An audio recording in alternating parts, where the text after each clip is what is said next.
Friends, ISROയുടെ പുതിയൊരു notification വന്നിട്ടുണ്ട്. ISROയുടെ തന്നെ telemetry tracking and command network, അതായത് ISTRC എന്ന് പറയും. ഇതിലേക്കാണ് വിളിച്ചിരിക്കുന്നത്. ഫ്രഷേഴ്സിന് അപ്ലൈ ചെയ്യാം. ITI അതല്ലെങ്കിൽ ഡിപ്ലോമ അതല്ലെങ്കിൽ BA or BTech ഒക്കെ ഉള്ളവർക്ക് അപ്ലൈ ചെയ്യാം. ഇതിലേക്ക് എക്സാമോ കാര്യങ്ങളൊന്നുമില്ല. പിന്നെ എങ്ങനെയാണ് ഇതിലേക്കുള്ള സെലക്ഷൻ, എങ്ങനെയാണ് അപ്ലൈ ചെയ്യേണ്ടത് തുടങ്ങിയ കാര്യങ്ങളെല്ലാം വിശദമാക്കുന്ന വീഡിയോ ആണ്.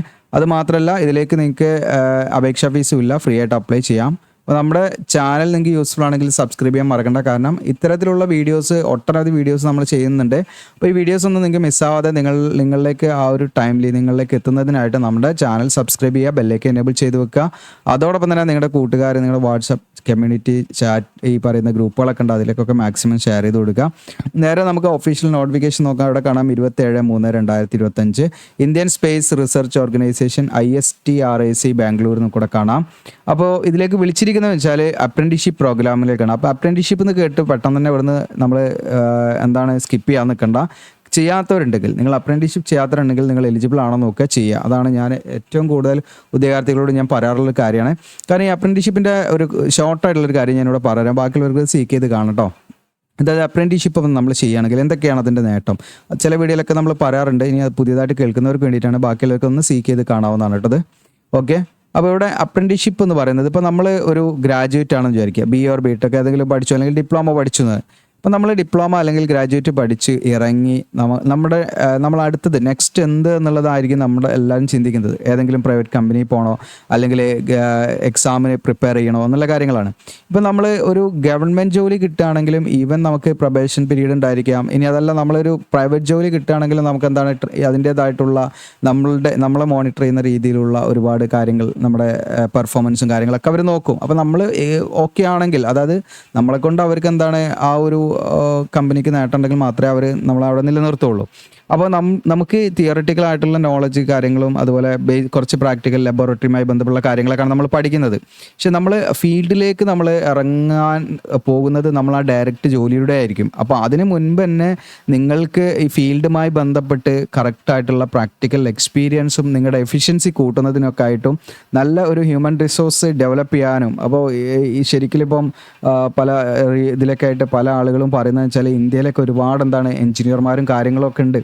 പക്ഷേ എഫിഷ്യൻസി നമ്മൾ നോക്കുമ്പം, ആ എഫിഷ്യൻസി ലെവൽ നോക്കുമ്പം ചൈനയിലുള്ളവരും നമ്മളൊക്കെ നോക്കുമ്പോൾ നമ്മുടെ ലെവൽ വളരെ കുറവാണെന്നാണ് പറയുന്നത്. കാരണം നമ്മൾ ഗ്രാജുവേറ്റ് ആണ് എന്നുള്ളതാണ് അതിൻ്റെ ഒരു കാര്യം. പക്ഷേ അതിന് ശേഷം നമ്മൾ എന്ത് ചെയ്യുന്നില്ല, പലരും എഞ്ചിനീയറിംഗ് പഠിച്ചൊരു വേറെ മേഖലയിലേക്ക് നീങ്ങുന്നു, ബിസിനസ്സിലേക്ക് നീങ്ങുന്നു, അല്ലെങ്കിൽ അങ്ങനെ പല ഇതുമായി യാതൊരു ബന്ധവുമില്ല. കാരണം നമ്മൾ വെറുതെ ഒരു ഗ്രാജുവേഷൻ എടുത്ത് പോകുന്ന പോലെയാണ്. അപ്പോൾ അതിൽ നമ്മൾ ആ ഒരു എഫിഷ്യൻ്റ് ആക്കാനൊക്കെയാണ് ശരിക്കും ഒരു സ്കീം. കാരണം നമുക്ക് ഗവൺമെൻറ് സ്റ്റൈപ്പൻഡോട് കൂടിയിട്ട് നമുക്ക് ഒരു ട്രെയിനിങ് തരികയാണ്. നിങ്ങൾക്ക് ഫ്രീ ആയിട്ട് ഗവൺമെൻറ് ഒരു ഫണ്ട് ചെയ്തിട്ട് സ്റ്റൈപ്പൻഡോട് കിട്ടുന്ന ട്രെയിനിങ് ആണ് ഈ പറയുന്ന അപ്രന്റീഷിപ്പ്. അത് നിങ്ങളുടെ അവകാശമാണ്. അപ്പോൾ ആ ഒരു അവസരം നിങ്ങൾ നഷ്ടപ്പെടുത്തണ്ട. പിന്നൊരു കാര്യം, നമുക്ക് ലൈഫിൽ എപ്പം വേണമെങ്കിലും അപ്രന്റീഷിപ്പ് ചെയ്യാൻ പറ്റില്ല. നമുക്ക് ഇതിനൊരു ടൈം പീരീഡ് ഉണ്ട്. നമ്മുടെ കോഴ്സ് കഴിഞ്ഞ് ഇത്ര ഡ്യൂറേഷൻ്റെ ഉള്ളിൽ നമ്മൾ അപ്രന്റീഷിപ്പ് ചെയ്യാൻ പറ്റുള്ളൂ. അപ്പോൾ അതൊക്കെ നമ്മൾ ശ്രദ്ധിക്കേണ്ട കുറേ കാര്യങ്ങളാണ്, പലരും ശ്രദ്ധിക്കാതെ പോകുന്ന കാര്യങ്ങളാണ്. പിന്നെ ഒരു കാര്യം, അപ്രന്റീഷിപ്പ് ചെയ്താൽ നിങ്ങൾക്ക് അപ്രന്റീഷിപ്പ് സർട്ടിഫിക്കറ്റ് ലഭിക്കും. ഈ അപ്രന്റീഷിപ്പ് സർട്ടിഫിക്കറ്റ് ഉപയോഗിച്ചിട്ട് നിങ്ങൾക്ക് എന്ത് ചെയ്യാൻ പറ്റും, മറ്റു എക്സ്പീരിയൻസ് സർട്ടിഫിക്കറ്റ് ആയിട്ട് നിങ്ങൾക്ക് എന്ത് ചെയ്യാൻ പറ്റും, പല ജോലിക്കും അപ്ലൈ ചെയ്യാൻ പറ്റും. അത് ഗവൺമെൻറ്റും പറ്റും, ഇനി പ്രൈവറ്റും അത് അംഗീകരിക്കുന്നതാണ്. ഓക്കെ, അങ്ങനെ ഒട്ടനവധി ബെനിഫിറ്റ് കാര്യങ്ങളാണ് ഇതിലൂടെ വരുന്നത്. അപ്പോൾ നമുക്ക് ISROയുടെ ഒക്കെ ഇപ്പോൾ ഈ പറയുന്ന നമ്മൾ പറഞ്ഞിരിക്കുന്ന ISTRC നമുക്ക് കയറുക അല്ലെങ്കിൽ നമുക്ക് എൻട്രി ലഭിക്കുക എന്നൊക്കെ പറയുന്നത് നമ്മുടെ ജീവിതത്തിൽ ചിലപ്പോൾ നമുക്ക് ഈ അപ്രന്റീഷിപ്പിനെ കൊണ്ട് മാത്രം പറ്റുന്ന ഒരു സംഭവമായിരിക്കും. അതല്ലാതെ നമുക്ക് അതിൽ കയറി നമുക്ക് മറ്റു കാര്യങ്ങളിലോ അല്ലെങ്കിൽ നമുക്ക് റെഗുലറായിട്ട് നമ്മൾ ഒരു എംപ്ലോയി ആയിട്ടൊക്കെ കയറേണ്ടി വരും.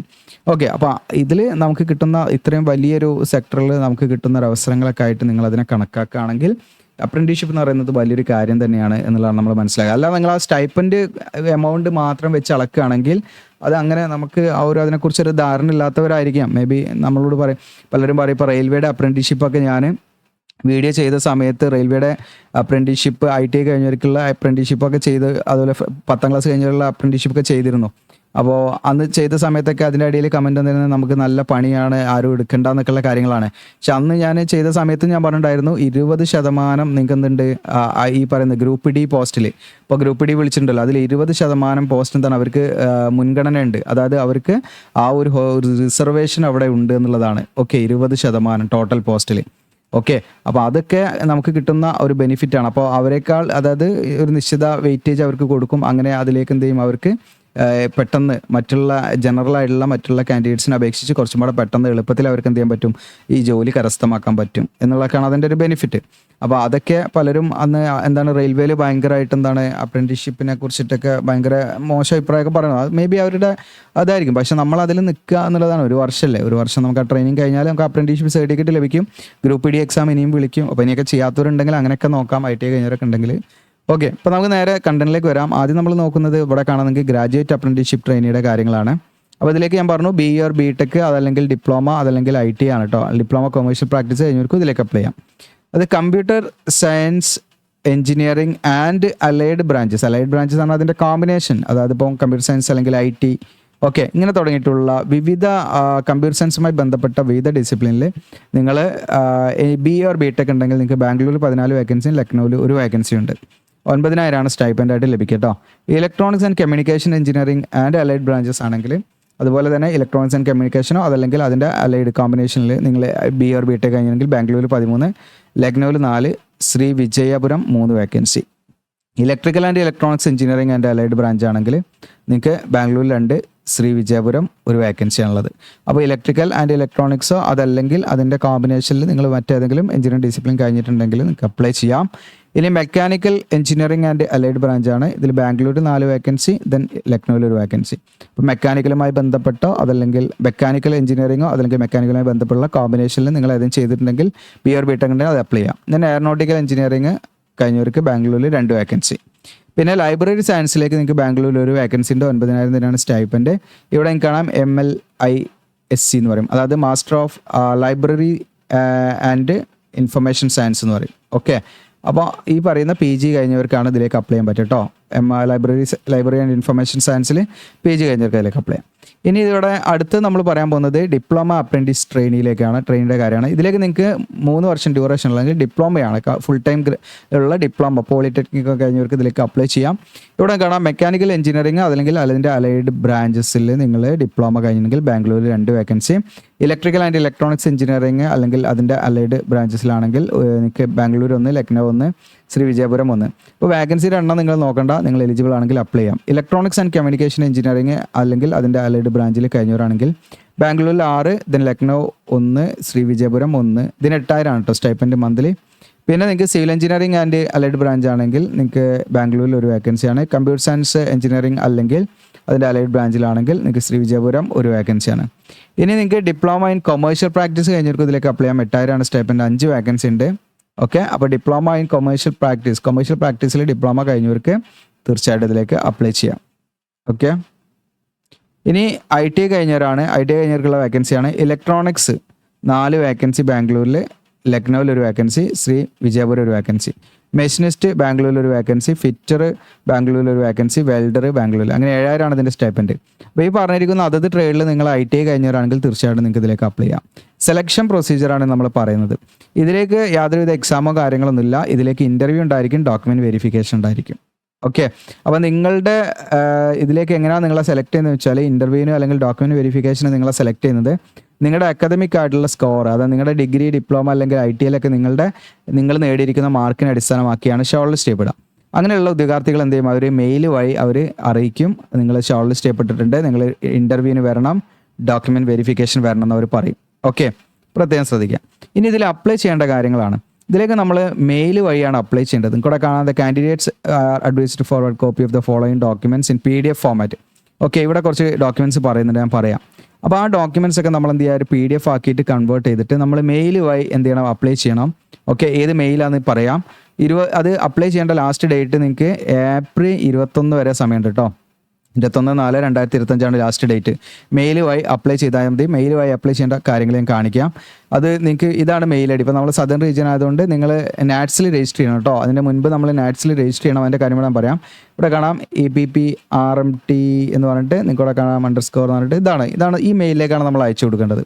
ഈ മെയിലിലേക്ക് വെറുതെ അയച്ചാൽ പോരാ, അവിടെ സബ്ജക്റ്റ് ഒക്കെ കൊടുക്കേണ്ടതുണ്ട്. ഞാൻ ചെയ്ത് കാണിക്കാം. അപ്പോൾ എന്തൊക്കെ ഡോക്യുമെൻറ്റ്സ് ആണ് നമ്മളിതിൽ PDF ആയിട്ട് നമ്മളതിൽ അറ്റാച്ച് ചെയ്യേണ്ടതെന്ന് വെച്ചാൽ SLC മാർക്ക് ഷീറ്റ്, പിന്നെ +2 ഉണ്ടെങ്കിൽ അത്, ITI ഉണ്ടെങ്കിൽ അത്, പിന്നെ ഡിഗ്രി, ഡിപ്ലോമ മാർക്ക് ഷീറ്റ് എല്ലാം വേണം. അതുകൂടാതെ അതിൻ്റെ സർട്ടിഫിക്കറ്റ് വേണം. ഒറിജിനൽ സർട്ടിഫിക്കറ്റ് പ്രൊഫഷണൽ ആണെങ്കിലും അത് വെച്ച് അപ്ലൈ ചെയ്യാം. പിന്നെ NATSൻ്റെ എൻറോൾമെൻറ്റ് നമ്പർ വേണം. NATSൽ രജിസ്റ്റർ ചെയ്തിരിക്കണം എന്നുള്ളതാണ്. അപ്പോൾ എങ്ങനെയാണ് നാറ്റ്സിൽ രജിസ്റ്റർ ചെയ്യാന്ന് വെച്ചാൽ ഇവിടെ വ്യക്തമായിട്ട് അതിൽ പറയുന്നുണ്ട്. നമ്മൾ നാറ്റ്സിൻ്റെ പോർട്ടലിൽ കയറണം, നമ്മുടെ എഡ്യൂക്കേഷൻ ക്വാളിഫിക്കേഷൻ മറ്റു എല്ലാ കാര്യങ്ങളും നമ്മൾ അതിൽ കൊടുത്തിട്ട് നമ്മളത് സക്സസ്ഫുള്ളി നമ്മുടെ പ്രൊഫൈൽ കംപ്ലീറ്റ് ചെയ്യുമ്പോൾ നമുക്ക് എൻറോൾമെൻറ്റ് നമ്പർ കാണും.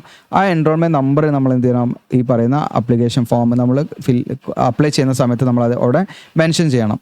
അപ്പോൾ നിങ്ങൾക്ക് ഇതിലേക്ക് ഇൻ്റർവ്യൂവിൻ്റെ ഡേറ്റും ഇതിൽ മെൻഷൻ ചെയ്തിട്ടുണ്ട്. നിങ്ങൾ എലിജിബിൾ ആണെങ്കിൽ നിങ്ങൾ ഇൻ്റർവ്യൂവിന് വിളിക്കും. ഇപ്പോൾ ബാംഗ്ലൂരിൽ വെച്ച് നടക്കുന്ന ISTRC ബാംഗ്ലൂർ ആണെങ്കിൽ നിങ്ങൾക്ക് മെയ് 20-21 മെയ് 20-21 ആയിരിക്കും നിങ്ങളുടെ ഇൻ്റർവ്യൂ ഉണ്ടായിരിക്കുക. എന്തെങ്കിലും മാറ്റേണ്ട അവർ അറിയിക്കും.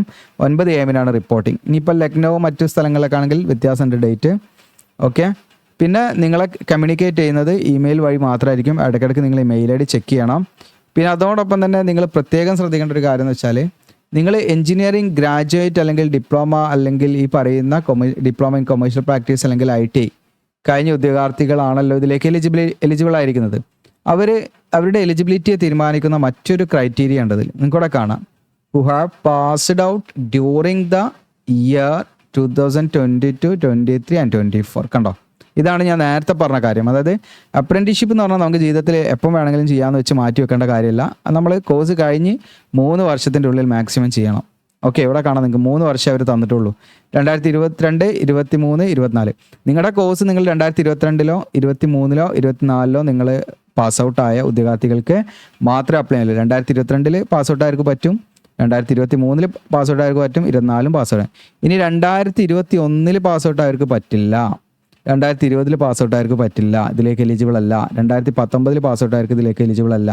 അതായത് 2022 ഓൺവേർഡ്സ് ആയിട്ട് 2000 അപ് ടു 2024, 2022 to 2024 എന്നുള്ളതാണ് പറയുന്നത്. ഓക്കെ, അങ്ങനെ പാസ് ഔട്ട് ആയിരിക്കാണ് ഇതിലേക്ക് അപ്ലൈ ചെയ്യാൻ പറ്റുക. അതായത് നിങ്ങളുടെ കോഴ്സ് കഴിഞ്ഞ് 3 വർഷം കഴിയാൻ പാടില്ല. ഇനിയിപ്പോൾ നമ്മൾ ഈ പറയുന്ന 2022 ആണെങ്കിലും നമ്മൾ 3 വർഷം, അതായത് മാസമൊക്കെ നോക്കുമ്പോൾ 3 വർഷം കഴിഞ്ഞിട്ടുണ്ടെങ്കിലും നമ്മൾ വെയിറ്റ് ലിസ്റ്റിൽ ഇടുകയാണ് ചെയ്യുക കേട്ടോ. അപ്പോൾ അതും പാടെ ശ്രദ്ധിക്കാം. പിന്നെ 2022 അപ്പുറത്തേക്ക് നിങ്ങൾ ക്വാളിഫൈ ചെയ്തിട്ടുള്ള ഉദ്യോഗാർത്ഥികളാണെങ്കിൽ അങ്ങനെയുള്ളവർക്ക് ഇതിലേക്ക് അപ്ലൈ ചെയ്യാൻ എലിജിബിൾ അല്ല. അതായത് നിങ്ങൾ 2021-ലോ 20-ലോ 19-ലോ ഒന്നും കഴിഞ്ഞവരാണെങ്കിൽ അപ്ലൈ ചെയ്യാൻ എലിജിബിൾ അല്ല. ഇനി ഓൾറെഡി നിങ്ങൾ അപ്രന്റീഷിപ്പ് ചെയ്യുകയോ ചെയ്തുകൊണ്ടിരിക്കുകയോ അതല്ലെങ്കിൽ നിങ്ങളെ അപ്രന്റീഷിപ്പ് കംപ്ലീറ്റ് ചെയ്തവരോ ആണെങ്കിലോ നിങ്ങൾക്ക് ഒന്നോ അതിലധികം വർഷം എക്സ്പീരിയൻസ് ഉള്ള ഉദ്യോഗാർത്ഥികളോ ആണെങ്കിൽ ഒന്നും ഇതിലേക്ക് നിങ്ങൾ അപ്ലൈ ചെയ്യേണ്ടതില്ല, നിങ്ങൾ എലിജിബിൾ അല്ല. ഓക്കെ, അതൊക്കെയാണ് ഇതിൻ്റെ കുറച്ച് കണ്ടീഷൻസ്. 12 മാസമായിരിക്കും ഇതിൻ്റെ ട്രെയിനിങ് ഡ്യൂറേഷൻ വരുന്നത്. ഓക്കെ, അതൊരു വർഷമായിരിക്കും. അപ്പോൾ ഇത്രയും കാര്യങ്ങളാണ്. ഇനി ഇതിലേക്ക് നമ്മൾ അപ്ലൈ ചെയ്യാൻ ഞാൻ പറഞ്ഞു മെയിൽ. അപ്പോൾ നമ്മൾ ചെയ്യേണ്ടത് എന്താണെന്ന് വെച്ചാൽ, ഇപ്പം ഞാൻ ഈ ഒരു മെയിലിൽ എങ്ങനെയാണ് അപ്ലൈ ചെയ്യാന്നുള്ള കാര്യങ്ങൾ കാണിക്കാം. അപ്പോൾ ആദ്യം നമ്മൾ ഈ മെയിൽ ID ഇവിടെ കോപ്പി ചെയ്യാം, എടുക്കട്ടെ.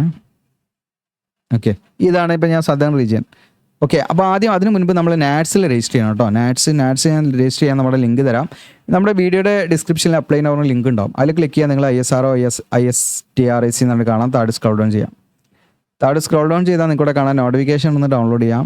ഓക്കെ, ഇതിൽ ആപ്ലിക്കേഷൻ ഫോം എന്ന് പറഞ്ഞാൽ അത് നോട്ടിഫിക്കേഷൻ തന്നെയാണ്, വേറെ സംഭവമൊന്നുമില്ല. ഇവിടെ നാറ്റ്സ് എന്നുള്ള ലിങ്ക് കൊടുത്തിട്ടുണ്ട്, അതിൽ ക്ലിക്ക് ചെയ്യാം. അതിൽ ക്ലിക്ക് ചെയ്താൽ നമ്മളിതാ ഈ ഒരു പേജിലേക്കാണ് വരുന്നത്. നിങ്ങൾക്ക് നാറ്റ്സ് 2 എന്ന് പറഞ്ഞാൽ ഇവിടെ കാണാം. ഇതിൽ സ്റ്റുഡൻറ്റ് എന്നുള്ള ക്ലിക്ക് ചെയ്യുക. ഓൾറെഡി നിങ്ങൾ രജിസ്റ്റർ ചെയ്തതാണ്, വീണ്ടും രജിസ്റ്റർ ചെയ്യേണ്ട ആവശ്യമില്ല. അതിൽ സ്റ്റുഡൻറ്റ് രജിസ്റ്റർ എന്നുള്ള ബട്ടൺ ക്ലിക്ക് ചെയ്യാം. സ്റ്റുഡൻറ്റ് രജിസ്റ്ററിൽ നിങ്ങൾ എന്ത് ചെയ്യുക, അവിടെ ഇത്രയും ഡീറ്റെയിൽസ് നിങ്ങളുടെ കയ്യിൽ വേണം. അങ്ങനെ യെസ് എന്ന് കൊടുക്കുക. യെസ് കൊടുത്ത് നിങ്ങളുടെ മെയിൽ ID മൊബൈൽ നമ്പറൊക്കെ കൊടുത്ത് വെരിഫൈ ചെയ്ത് അങ്ങനെ പോയി നിങ്ങളുടെ പ്രൊഫൈൽ കംപ്ലീറ്റ് ചെയ്താൽ ഇതിലൂടെ നിങ്ങൾക്ക് ഒരു എൻറോൾമെൻറ്റ് നമ്പർ കിട്ടും. ആ നമ്പർ നിങ്ങൾ എന്ത് ചെയ്യണം, നിങ്ങൾ മെയിൽ അയക്കുന്ന സമയത്ത് അവിടെ മെൻഷൻ ചെയ്യണം.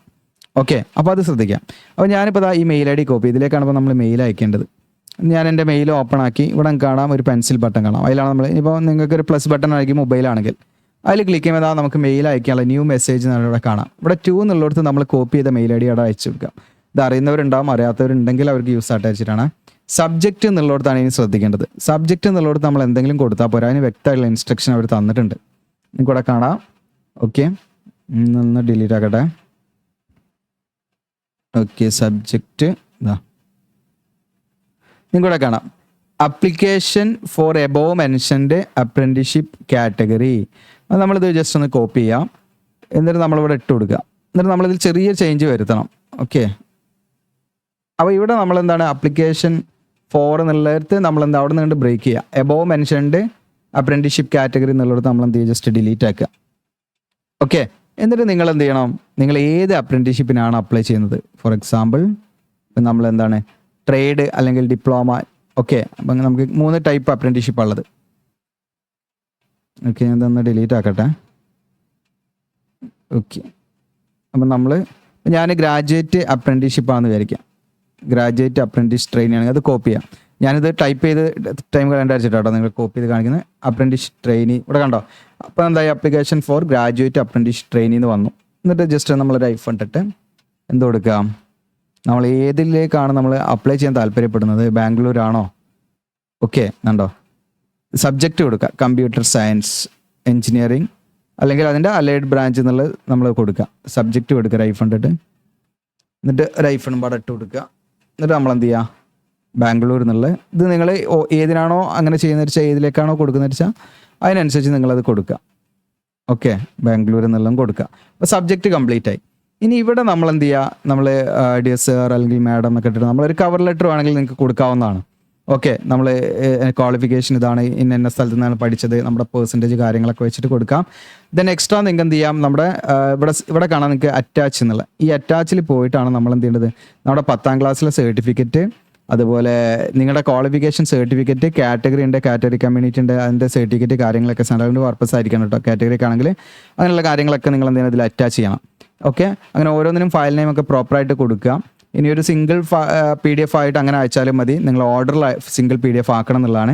പിന്നെ അത് മാത്രമല്ല, നിങ്ങൾ ശ്രദ്ധിക്കേണ്ട കാര്യം, ഒരു ലേറ്റസ്റ്റ് ആയുള്ള CV വേണമെങ്കിൽ നിങ്ങൾക്ക് ഇതിൻ്റെ കൂടെ അറ്റാച്ച് ചെയ്യാവുന്നതാണ്. അവർ പറഞ്ഞിട്ടൊന്നുമില്ല, നമ്മളൊരു ധൈര്യത്തിന് വേണമെങ്കിൽ ഇട്ട് കൊടുക്കാവുന്നതാണ് കേട്ടോ. CV എന്നൊക്കെ പറഞ്ഞാൽ വളരെ ഷോർട്ടായുള്ള കാര്യങ്ങളായിരിക്കും ഇതിൽ മെൻഷൻ ചെയ്യേണ്ടത്. അപ്പോൾ ഇങ്ങനെയാണ് അതിലേക്ക് നിങ്ങൾ അപ്ലൈ ചെയ്യേണ്ടത്. ഓക്കെ, വേറെ രീതിയിലൊന്നല്ല. അപ്പോൾ നാറ്റ്സിൽ നമ്മൾ രജിസ്റ്റർ ചെയ്തിരിക്കണം. ഇപ്പോൾ IT കഴിഞ്ഞവരാണെങ്കിൽ അവർ നാപ്സിൽ രജിസ്റ്റർ ചെയ്തിട്ടുണ്ടായിരിക്കും. അപ്പോൾ അവർ നാപ്സിൻ്റെ നമ്പറും പാടെ അതിൽ കൊടുക്കുക കേട്ടോ. ഓക്കെ, ഇതിൽ നമുക്ക് നാപ്സ് ഒന്നും അവർ പറയുന്നില്ല. അപ്പം അങ്ങനെയുള്ള കാര്യങ്ങളൊക്കെ ശ്രദ്ധിക്കുക നിങ്ങൾ.